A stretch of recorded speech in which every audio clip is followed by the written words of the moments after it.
ఒక red light ఏరియాని చూపించడంతో movie start అవుతుంది. ఒక గదిలో బెడ్ మీద రక్తపు మడుగులో ఒక శవం కనిపిస్తుంది. అదే గదిలో ఒక ఆమె తన చేతులకి ఉన్న రక్తాన్ని తుడుచుకుంటూ ఉంటుంది. అలాగే ఆమె చేతిలో ఉన్న కత్తికి కూడా రక్తం అంటి ఉంటుంది. నిజానికి ఆమె ఒక వేశ్య. అయితే ఆ గదిలో ఆ వ్యక్తిని చంపాల్సిన పరిస్థితి ఆమెకి ఎందుకు వచ్చింది అనేది ఇక్కడ పెద్ద సస్పెన్సు. వెంటనే ఆమె ఒక డబ్బాలో నుంచి కొన్ని డబ్బులు తీసుకుని ఒక హుడీ వేసుకుని బయటికి వెళ్తుంది. అప్పుడే బ్రోతలు నడిపే ఆంటీ ఎక్కడికి వెళ్తున్నావు అని అడుగుతుంది. దాంతో ఆ లోపల ఉన్న వ్యక్తికి విస్కీ కావాలి, అందుకే తేవడానికి వెళ్తున్నాను అని అబద్ధం చెప్తుంది. ఆ తర్వాత అక్కడి నుంచి మెల్లిగా జారుకుంటుంది. ఎందుకంటే కొద్దిసేపటికే ఆ శవం గురించి అందరికీ తెలిసిపోతుంది కాబట్టి. అక్కడి నుంచి పారిపోవాలని ఆమె ప్లాను. సో అక్కడి నుంచి ఒక క్యాబ్ ఎక్కి సిటీ దాటుకుంటుంది. కానీ ఎక్కడికి వెళ్ళాలో ఆమెకి సరిగ్గా తెలియదు. ఆ వెంటనే ఒక ట్రక్కు డ్రైవర్ని లిఫ్ట్ అడుగుతుంది. తర్వాత అర్ధరాత్రి పైగా నిర్మానుష్యమైన రోడ్డు అవడంతో ఆమెను ఒంటరిగా చూసి ఆ ట్రక్కు డ్రైవర్కి బుద్ధి వంకరబోతుంది. నిజానికి ఆమెకి ఇదంతా మామూలే. అందుకే అతని దగ్గర డబ్బులు తీసుకుని అతనితో గడుపుతుంది. ఎందుకంటే ఆ సమయంలో ఆమెకి డబ్బులు అవసరం చాలా ఉంటుంది. అలా రాత్రంతా ప్రయాణించి మరుసటి రోజు ఉదయాన్నే ఒక కొత్త ఊరికి చేరుకుంటుంది. ఇక్కడే ఒక కొట్టు దగ్గర ఆగి ఆ ఊరి పేరు ఛతర్పూర్ అని తెలుసుకుంటుంది. పోలీసుల ఎంక్వైరీ మొదలవుతుంది కాబట్టి సడన్గా తన పేరు రేణుక అని మార్చుకుంటుంది. దాంతోపాటు దాక్కోవడానికి ఆ ఊర్లో ఉన్న రెడ్ లైట్ ఏరియాకి వెళ్తుంది. అక్కడ ఆ బ్రోతల్ ఓనర్ రేణుకతో ఒక డీల్ మాట్లాడుకుంటుంది. గది అద్దె 1500, అలాగే రేణుక తీసుకొచ్చిన ప్రతి కస్టమర్కి 50 రూపాయలు తనకి ఇవ్వాలని చెప్తుంది. నిజానికి రేణుకకి తన కష్టార్జితం ఆమెకి ఇవ్వడం ఏమాత్రం ఇష్టం ఉండదు. అయితే ఇష్టం లేకపోతే వేరే చోట చూసుకో అని చెప్పి ఆ ఓనర్ గట్టిగా చెప్తుంది. ఆ సమయంలో రేణుకకి వేరే దారి ఉండదు. అందుకే కాదనకుండా దానికి ఒప్పుకుంటుంది. ఆ తర్వాత రేణుక తన ఫ్రెండ్కి ఫోన్ చేసి మాట్లాడుతుంది. పోలీసులు తన కోసం వెతుకుతున్నారు కాబట్టి ఎవరికైనా డౌట్ రాకముందే త్వరగా ఫేక్ డాక్యుమెంట్ రెడీ చేసి పంపించు అని అడుగుతుంది. అదే సమయంలో ఆ ఏరియాలో రాజకీయాలు చేసే ఒక లోకల్ లీడర్ అక్కడికి వస్తాడు. అతను రెగ్యులర్గా అక్కడికి వస్తుంటాడు కాబట్టి అక్కడున్న అందరికీ అతనంటే బాగా పరిచయం. సడన్గా అతని కన్ను పక్కనే ఉన్న రేణుక మీద పడుతుంది. వెంటనే ఆమెను తనతో పాటు హోటల్కి తీసుకుని వెళ్తాడు. ఇప్పుడు మనం అదే రెడ్ లైట్ ఏరియాలో మరో ఫ్యామిలీని చూస్తాం. ఆ ఫ్యామిలీలో మగవాళ్ళు ఎవ్వరు కూడా ఉండరు. తరతరాలుగా వాళ్ళు అదే వృత్తిలో ఉంటారు. ఆడపిల్లలు పెద్దవగానే వాళ్ళను కూడా అందులోకి దించేస్తూ ఉంటారు. ఆ ఇంట్లో దోర్వా, ఆమె పెద్ద కూతురు మిఠాలి, చిన్న కూతురు దేవిక, ఒక నానమ్మ, అలాగే దేవిక తమ్ముడు ఆయుష్ ఉంటారు. అయితే దేవిక మాత్రం ఇంకా ఆ రొంపులోకి దిగదు. ఆమెకి సింగర్ అవ్వాలని పెద్ద కల ఉంటుంది. కానీ దుర్వాకి మాత్రం దేవికను కూడా అదే వృత్తిలోకి దింపేయాలని ఉంటుంది. దేవిక దాన్ని గట్టిగా వ్యతిరేకిస్తూ ఉంటుంది. అందువల్ల ఇప్పటిదాకా ఆమె సేఫ్గానే ఉంటుంది. అదే సమయంలో దేవిక తమ ఏరియాలోకి కొత్తగా వచ్చిన రేణుకను చూస్తుంది. ఆ తర్వాత రోజు దేవిక వాళ్ళ అక్క మిఠాలి ఢిల్లీకి బయలుదేరుతుంది. ఎందుకంటే ఢిల్లీ లాంటి పెద్ద ఏరియాలో డబ్బులు బాగా వస్తాయని వాళ్ళ అమ్మ దుర్వా ప్లాను. తర్వాత ఉదయాన్నే ఒక ఆవిడ వచ్చి మిఠాలిని తనతో పాటు తీసుకువెళ్తుంది. మొదటిసారి అక్క అంత దూరం వెళ్తూ ఉండడంతో దేవిక చాలా ఫీల్ అవుతుంది. కానీ వాళ్ళ అమ్మ నానమ్మ మొహాల్లో మాత్రం ఎలాంటి బాధ కనిపించదు. అప్పుడే దుర్వా రేణుకను గమనిస్తుంది. రేణుక తన ఫ్యామిలీకి దూరంగా ఉండాలని దుర్వా కోరుకుంటుంది. మరుసటి రోజు దేవిక ఇంటి బయట ఒంటరిగా కూర్చొని ఉంటుంది. వెంటనే రేణుక వచ్చి ఆమె పక్కన కూర్చుంటుంది. అసలు రేణుక వయసు చూస్తే దేవిక పుట్టకముందే ఆమె ఈ వృత్తిలోకి వచ్చి ఉంటుంది. మీ అక్క ఎక్కడికి వెళ్తుంది అని రేణుక అడుగుతుంది. దానికి దేవిక మా అక్క పని మీద ఢిల్లీకి వెళ్తుంది అని అబద్ధం చెప్తుంది. నిజానికి అక్కడి నుంచి ఎవరు పని చేయడానికి ఢిల్లీకి వెళ్ళరు. బండి నేరుగా బిజీ రోడ్డుకి వెళ్తుంది.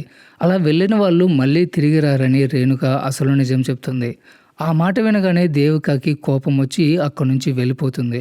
తర్వాత కట్ చేస్తే రాత్రిపూట పక్కింటి అమ్మిత వాళ్ళ అక్క ఢిల్లీకి వెళ్ళి మళ్ళీ రాలేదు, మన అక్క కూడా తిరిగి రాదని ఆయుష్ భయపడతాడు. అయితే దేవిక అతన్ని సైలెంట్ చేసి అక్క ఖచ్చితంగా వస్తుంది అని ధైర్యం చెప్తుంది.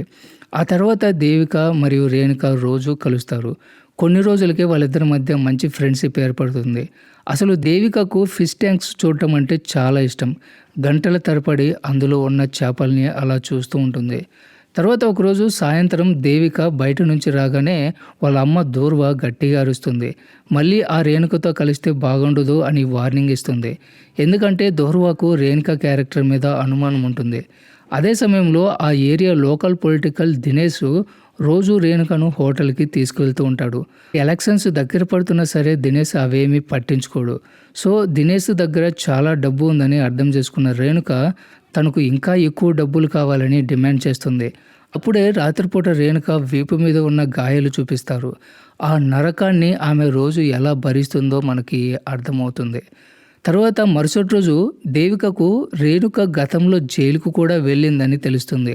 కానీ ఎన్నిసార్లు అడిగినా కూడా రేణుక కారణం చెప్పదు. అలా ఒకరోజు మగవాళ్ళతో గడపడానికి నీ మనసు ఎలా ఒప్పుకుంటుందని దేవిక సూటిగా అడుగుతుంది. దాంతో డబ్బు సంపాదించడానికి ఇదే ఈజీ అని చెప్పి రేణుక సమాధానం ఇస్తుంది. అప్పుడు రేణుక తన గతం చెప్తుంది. వాళ్ళ నాన్న, అన్నయ్య ఇద్దరూ తాగుబోతులు అవడం వల్ల 13 ఏళ్ల వయసులోనే ఒక అబ్బాయితో ఇంట్లో నుంచి పారిపోతుంది. కానీ ఆ అబ్బాయి రేణుకను సోనాగాచిలోని ఒక బ్రోతల్లో అమ్మేస్తాడు. ఇంకా అక్కడి నుంచి ఆమె బయటికి రాదు. ఆ బాధను మర్చిపోవడానికి డ్రగ్స్కి అలవాటు పడుతుంది. ఇక్కడే తన పాత గాయాన్ని మళ్ళీ గుర్తు చేసుకోవడం ఇష్టం లేక రేణుక అక్కడి నుంచి సడన్గా లేచి వెళ్ళిపోతుంది. తర్వాత కట్ చేస్తే దినేష్తో రేణుక వెళ్ళిందని దేవిక చూస్తుంది. తర్వాత రేణుక తన ఫ్రెండ్తో ఫోన్లో మాట్లాడుతుంది. అతను రేణుకను కార్గో షిప్లో ఫిలిప్పీన్స్ పంపించడానికి ప్లాన్ చేస్తాడు. కానీ దానికి 5 లక్షల రూపాయలు కావాలి. అందువల్ల అంత డబ్బు ఎలా తేవాలని రేణుక టెన్షన్ పడుతుంది. అప్పుడే దేవికకు రేణుక ఒక నెక్లెస్ గిఫ్ట్గా ఇస్తుంది. అది చూసి దేవిక చాలా హ్యాపీగా ఫీల్ అవుతుంది. తర్వాత ఒకరోజు ఇంట్లో ఎవరూ లేని టైం చూసి దేవిక రెడీ అయిపోయి రేణుకతో కలిసి సినిమాకి వెళ్తుంది. అయితే అక్కడ ఒక ఆకతాయి దేవికతో అసభ్యంగా ప్రవర్తించడానికి ట్రై చేస్తాడు. వెంటనే రేణుక తన దగ్గర ఉన్న కత్తి తీసి అతనికి గట్టిగా వార్నింగ్ ఇచ్చి పంపించేస్తుంది. ఆ తర్వాత దేవిక ఇంట్లో నిద్రపోతుంది. అప్పుడు దూర్వ వచ్చి కోపంగా నిద్రలేపుతుంది. అంతలా రెడీ అయిపోయి ఎవరితో బయటికి వెళ్తావు అని నిలదీస్తుంది. కానీ దేవిక ఏమీ చెప్పదు. అయితే ఈ రేణుక ఇక్కడికి వచ్చినప్పటి నుంచి దేవిక ఇలా తిరుగుతుందని దూర్వకు అర్థమవుతుంది.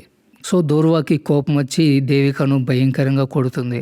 అసలు దూర్వ భయం ఏమిటంటే దేవిక బయట ఎవరితోనైనా ఏదైనా తప్పు చేస్తే తన మొదటి రాత్రికి వచ్చే రేటు పడిపోతుంది అని తన బాధ. నిజానికి దేవిక ఇంకా దేనికి రెడీ కాలేదని దూర్వ అందరికీ అబద్ధాలు చెప్తూ ఉంటుంది. కానీ బయట మాత్రం దేవిక ఫస్ట్ నైట్ కోసం కస్టమర్లు క్యూ కట్టి ఉంటారు. అయితే డబ్బు ఆశతో కళ్ళు మూసుకుపోయిన దూర్వాకి బంధాలు అనుబంధాలు ఏవీ పట్టవు. ఎందుకంటే ఈ బిజినెస్లో వయసు ఎంత తక్కువ ఉంటే అంత రేటు పలుకుతుంది. అందుకే తన పెద్ద కూతురు మిఠాలిని కూడా చిన్న వయసులోనే ఈ రొంపులోకి దించేస్తుంది. దాంతో ఏదో ఒకరోజు దేవిక పరిస్థితి కూడా అంతే అని మనకు క్లియర్గా అర్థమవుతుంది. తర్వాత సీన్ కట్ చేస్తే రేణుక నేరుగా దూర్వ ఇంట్లోకి వెళ్ళి బూతులు తిడుతుంది. అప్పుడే దూర్వ కూడా నా కూతురు వంక చూస్తే ఊరుకోను అని రేణుకకి స్ట్రాంగ్ వార్నింగ్ ఇస్తుంది. కానీ రేణుక దూర్వని వెనక్కి నెట్టేసి అక్కడి నుంచి వెళ్ళిపోతుంది. తర్వాత రేణుక ఆ ఊరు నుంచి వెళ్ళిపోవడానికి ఒక్కొక్క రూపాయి కూడబెట్టుకుంటుంది. అయితే దూర్వ మాత్రం దేవికను ఇంట్లో పెట్టి తాళం వేస్తుంది. తర్వాత మరుసటి రోజు రేణుక ఎలాగోలా దేవికను ఒక పాత బిల్డింగ్ దగ్గరికి రమ్మని పిలుస్తుంది. తను ఒక ముఖ్యమైన పని చూసుకొని ఇక్కడి నుంచి శాశ్వతంగా వెళ్ళిపోతున్నానని దేవికతో చెప్తుంది. అలానే తనతో పాటు వచ్చేయమని దేవికను అడుగుతుంది. అయితే తను ఫ్యామిలీని వదిలేసి రానని దేవిక చాలా భయపడుతుంది. తర్వాత అదే రోజు రాత్రి రేణుక వెళ్ళి పొలిటీషియన్ దినేష్ని కలుస్తుంది. అయితే ఇక్కడ తను ప్రెగ్నెంట్ అని దినేష్తో అబద్ధం చెప్తుంది. నిజానికి ఇదంతా రేణుక వేసిన ప్లాను. సో ప్రెగ్నెన్సీ తీసేయడానికి డబ్బులు కావాలని దినేష్ని బ్లాక్మెయిల్ చేయడం స్టార్ట్ చేస్తుంది. కానీ దినేష్ ఎంత పవర్ఫుల్ అనేది రేణుక మర్చిపోతుంది. దాంతో దినేష్ కోపంతో రేణుకను కారులోంచి కిందకి తోసేస్తాడు. ఆ తర్వాత దినేష్ ఒక మీటింగ్ ముగించుకొని బయటకు వస్తాడు. సడన్గా అతని కారు మీద ఒక జంతువు తెగిపోయిన తల కనిపిస్తుంది. చూడగానే దినేష్కి పిచ్చ కోపం వస్తుంది. ఎందుకంటే ఇది ఖచ్చితంగా రేణుక పని అని అతనికి తెలుసు. అందుకే వెంటనే రేణుకను వెతుక్కుంటూ ఆ రెడ్ లైట్ ఏరియాకి వెళ్తాడు. కానీ రేణుక ఎక్కడా కనిపించదు. అప్పుడు అక్కడున్న వాళ్ళు రేణుక ఫ్రెండ్ దేవికని అడగమని చెప్తారు. వెంటనే దినేష్ దేవిక ఇంటికి వెళ్తాడు. దేవిక కూడా ఏమీ చెప్పకపోవడంతో దినేష్కి కోపం వచ్చి ఆమెని జుట్టు పట్టుకుని లాక్కెళ్తూ ఉంటాడు. అప్పుడే దూర్వ వచ్చి దినేష్ని ఆపుతుంది. ఇక్కడే ఎలక్షన్స్ టైం కాబట్టి గొడవ ఎందుకులే అని చెప్పి దినేష్ అక్కడి నుంచి సైలెంట్గా వెళ్ళిపోతాడు. అలా కొన్ని రోజులు గడిచిపోతాయి.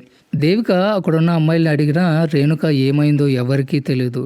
సడన్గా ఒకరోజు రేణుక తిరిగి వస్తుంది. అయితే తన లాకర్లో దాచుకున్న డబ్బులన్నీ ఎవరో దొంగతనం చేస్తారు. దాంతో ఆ బ్రోతల్ ఓనర్ మీదే రేణుకకు అనుమానం వస్తుంది. వెంటనే వెళ్ళి ఆ ఓనర్తో గొడవ పడుతుంది. కానీ అక్కడున్న ఆడవాళ్ళంతా కలిసి రేణుకను చావబాదుతారు. అప్పుడు రేణుక ఎలాగోలా ప్రాణాలు గుప్పెట్లో పెట్టుకుని అక్కడి నుంచి తప్పించుకుంటుంది. సరిగ్గా అదే సమయానికి దేవిక అక్కడికొచ్చి ఇన్ని రోజులు ఎక్కడికి వెళ్ళావని అడుగుతుంది. అయితే రేణుక తన ఫ్రస్ట్రేషన్ అంతా దేవిక మీద చూపించి అక్కడి నుంచి ఆమెను తరిమేస్తుంది. తర్వాత కట్ చేస్తే మరుసటి రోజు దేవిక వాళ్ళ అమ్మ నగలు దొంగతనం చేసి వేరే బ్రోతల్లో జ్వరంతో పడి ఉన్న రేణుక దగ్గరికి వెళ్తుంది. వెంటనే ఒక డాక్టర్ని పిలిపించి చూపిస్తుంది. అయితే రేణుకకు బాగా ఇన్ఫెక్షన్ అయిందని హాస్పిటల్కి తీసుకువెళ్ళడం మంచిదని డాక్టర్ చెప్తాడు.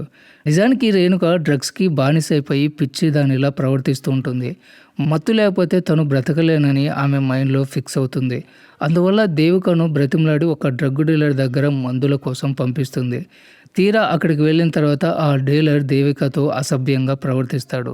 దాంతో దేవిక చాలా భయపడుతుంది. అప్పుడు ఎలాగోలా అతని దగ్గర నుంచి తప్పించుకొని ఏడుస్తూ రేణుక దగ్గరికి వస్తుంది. ఇక జీవితంలో నన్ను అలాంటి చోటుకు పంపించొద్దని గట్టిగా చెప్తుంది. ఆ తర్వాత రేణుక తన వెనకాల పోలీసులు పడ్డారన్న నిజము బయట పెడుతుంది. ఎందుకని దేవిక అడిగితే తను ఒకరిని మర్డర్ చేశానని చెప్తుంది. బహుశా సినిమా స్టార్టింగ్లో మనం చూసిన మర్డర్ ఇదే అని మనకు అర్థమవుతుంది. ఆ తర్వాత రోజు దేవిక తన ఇంటికి తిరిగి వెళ్తుంది. అయితే ఇంట్లోకి అడుగు పెట్టగానే దూర్వ ఆమెను చావబాదుతో సొంత కూతురునని కూడా చూడకుండా దారుణంగా బూతులు తడుతుంది. ఇదంతా అక్కడే ఉన్న నానమ్మ సైలెంట్గా చూస్తూనే ఉంటుంది. వెంటనే దేవిక తన గదిలోకి వెళ్ళి లోపల గడియ పెట్టుకుంటుంది. సడన్గా ఒక కత్తెర తీసుకుని తన జుట్టంతా కత్తిరించుకుంటుంది. అప్పుడే ఎవరికీ కనిపించకుండా ఇంట్లోంచి పారిపోయి రేణుక దగ్గరికి చేరుకుంటుంది. ఇంకా ఆ నగరంలోకి తిరిగి వెళ్ళకూడదని వాళ్ళిద్దరూ ఒక హోటల్లో రూమ్ తీసుకుంటారు. ఇక్కడే పక్క హోటల్లో రేణుక ఫ్రెండ్ సాహిల్ కూడా ఉంటాడు. అసలు అతను రేణుకకు చిన్ననాటి స్నేహితుడు. పైగా ఆమెను ఈ కష్టాల నుంచి బయటపడేయాలని చూస్తూ ఉంటాడు. అప్పుడే సాహిల్ని చూడగానే రేణుక ఏడ్చుకుంటూ వెళ్ళి హత్తుకుంటుంది. కార్గో షిప్ కోసం లాకర్లో దాచుకున్న డబ్బంతా దొంగతనం జరిగిందని అతనికి చెప్తుంది. దాంతో సాహిల్ ఇంకేదైనా దారి చూద్దామని చెప్పి ధైర్యం చెప్తాడు. కానీ తను దేవికను కూడా తీసుకువెళ్ళాలని రేణుక అడిగేసరికి సాహిల్కి విపరీతమైన కోపం వస్తుంది. అసలే నీకు దారి దొరక చూస్తూ ఉంటే మధ్యలో ఈ పిల్లెందుకు అని అరుస్తాడు. తర్వాత ఆ రోజు రాత్రి సాహిల్ ఒక శవాన్ని మాయం చేసి డీల్ ఒప్పుకుంటాడు. దానికోసం ఆ శవాన్ని తీసుకెళ్లి బ్రిడ్జి పై నుంచి నదిలో పడేస్తాడు. ఆ పని ముగించుకొని రేణుకను తీసుకుని దేవిక ఉన్న హోటల్ దగ్గరికి వస్తాడు. కానీ అక్కడికి వచ్చేసరికి జనమంతా గుమిగూడి ఉంటారు. దేవిక ఉన్న హోటల్ రూమ్లో మంటలు అంటుకుని ఉంటాయి. అప్పుడే పోలీసులు దేవికని అరెస్ట్ చేసి తీసుకువెళ్తూ ఉంటారు. అయితే ఇక్కడ రేణుక ఆమెను కాపాడడానికి వెళ్ళదు. ఎందుకంటే వెళ్తే తను కూడా పోలీసులకు దొరికిపోతానని ఆమె భయం. సో రేణుక సైలెంట్గా సాహిల్తో పాటు అతని అడ్డాకి వెళ్తుంది. తను వచ్చేదాకా బయటికి అడుగు పెట్టొద్దని సాహిల్ రేణుకకు స్ట్రాంగ్ వార్నింగ్ ఇస్తాడు. తర్వాత కట్ చేస్తే మరో చోట మిఠాలి దేవిక ఇద్దరు కలిసి ఉంటారు. ఇక్కడే మిఠాలి చాలా కోపంగా ఉంటుంది. ఎందుకంటే దేవికను పోలీసుల నుంచి విడిపించడానికి తను ఇన్నాళ్ళు దాచుకున్న డబ్బంతా ఖర్చు అయిపోయి ఉంటుంది. నిజానికి ఇంట్లో వాళ్ళు బాధపడకూడదని మిఠాలి తను పడే నరకాన్ని ఎవరికి చెప్పదు. ఆ తర్వాత రోజు మిఠాలి దేవికను తీసుకుని ఛతర్పూర్లోని తమ ఇంటికి చేరుకుంటుంది.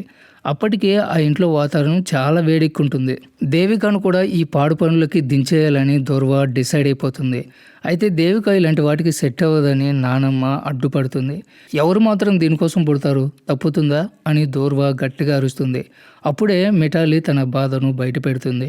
ఢిల్లీకి వెళ్ళగానే 20 మంది మృగాలు తన మీద పడ్డారని, తను కూడా దీనికోసమే పుట్టలేదని ఏడుస్తుంది. దాంతో దూర్వకి కోపం వచ్చి నానమ్మని నిలదీస్తుంది. చిన్న వయసులో నన్ను ఒక 40 ఏళ్ల ముసలోడికి అమ్మేసినప్పుడు లేని బాధ ఇప్పుడు దేవిక విషయంలో ఎందుకు వచ్చింది అని అడుగుతుంది. తర్వాత కట్ చేస్తే సాహిల్ ఇంటికి వచ్చేసరికి రేణుక ఫుల్గా తాగి పడిపోయి ఉంటుంది. ఆ తర్వాత రాత్రి దినేష్ డబ్బులు తీసుకుని దూర్వ ఇంటికి వస్తాడు. దేవిక ఫస్ట్ నైట్కి వేలం వేస్తున్నారని తెలిసి దినేష్ రావడం జరుగుతుంది.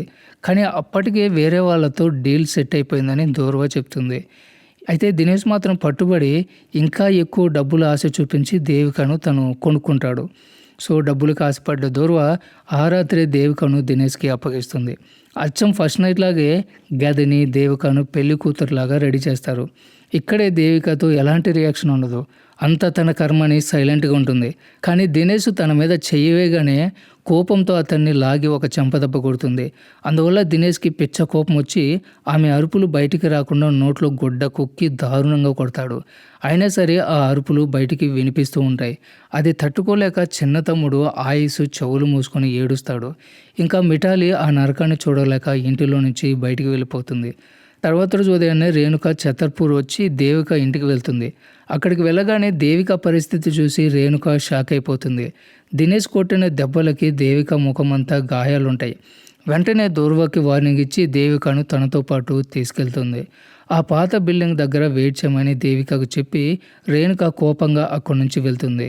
ఇదే సమయంలో దినేష్ ఒక ఎలక్షన్ ర్యాలీలో స్వీట్స్ ఇస్తూ ఉంటాడు. సడన్గా అతను స్టేజ్ దిగగానే రేణుక వెళ్ళి దినేష్ కడుపులో కత్తితో ఇష్టం వచ్చినట్లు పొడి చేస్తుంది. దినేష్ అక్కడికక్కడే పడిపోతాడు. ఆ తర్వాత రేణుక అక్కడి నుంచి పారిపోవడానికి ట్రై చేస్తుంది. కానీ దినేష్ మనుషులు కర్రలు పట్టుకుని రేణుకను వెంబడిస్తారు. అలా కొద్ది దూరం వెళ్ళగానే అందరూ రేణుకను చుట్టుముట్టి కర్రలు కాళ్ళతో దారుణంగా కొట్టి చంపేస్తారు. అప్పుడే సరిగ్గా అదే టైంకి చీకటి పడుతుంది. దేవిక రాత్రంతా వెయిట్ చేసినా కూడా రేణుక తిరిగి రాదు.